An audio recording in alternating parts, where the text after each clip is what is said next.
సాకు చూపెడతారు, ప్రతి ఒక్క దాంట్లో గొడవ సృష్టిస్తారు, మత ఉద్రిక్తతలు సృష్టిస్తారు, మత ఉన్మాదం సృష్టిస్తారు, తప్పులని రెచ్చగొడతారు, తప్పులతో చిచ్చు పెడతారు.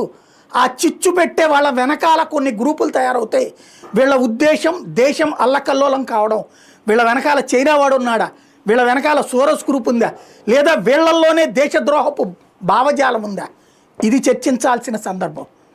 హిందువులే కాదు ముస్లింలు ఐక్యంగా ఉండాలా, క్రైస్తవులు ఐక్యంగా ఉండాలి. ఎందుకంటే క్రైస్తవ సమాజాన్ని తప్పుదోవ పట్టిస్తున్నారు వీళ్ళు.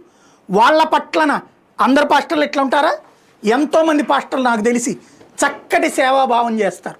వాళ్ళకు వచ్చినటువంటి దశమ భాగం డబ్బుల్లో సేవ చేసే వాళ్ళని చూశాను నేను. వాళ్ళ చర్చికి వచ్చిన డబ్బులతో స్కూల్ ఫీజులు కట్టడము, లేకపోతే ఆసుపత్రులకు ఫీజులు కట్టడము, పేదరికంలో ఉంటే వాళ్ళకి కావాల్సిన సామాన్లు కొనిపెట్టడము చేసినటువంటి పాస్టర్లను చూశాను నేను. విద్యాదానం చేస్తున్నాయి క్రైస్తవ సంఘాలు, వైద్యదానం చేస్తున్నాయి క్రైస్తవ సంఘాలు. అలా చేస్తున్న వాళ్ళ పట్లన ఈ సమాజంలో పాజిటివ్నెస్ ఉంది. క్రిస్టియన్ స్కూల్స్లో మన పిల్లల్ని చదివిస్తున్నాం, క్రిస్టియన్ హాస్పిటల్స్లో మన పిల్లల్ని మనం చేరుతున్నాం, తక్కువ ఖర్చుతో రోగాలకి చికిత్స జరుగుతుందనేసి. అంటే వాళ్ళ పట్ల ఆ విశ్వాసంతో ఉన్నాం మనం. ఆ విశ్వాసాన్ని అదే స్కూల్లో అదే ఆసుపత్రిలో అక్కడ కూర్చుని హిందూ దేవీ దేవతల్ని అవమానిస్తూ దూషిస్తూ మనకి పాఠం చెప్తే ఊరుకుంటామా?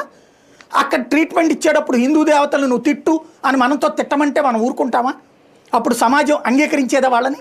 లేదే.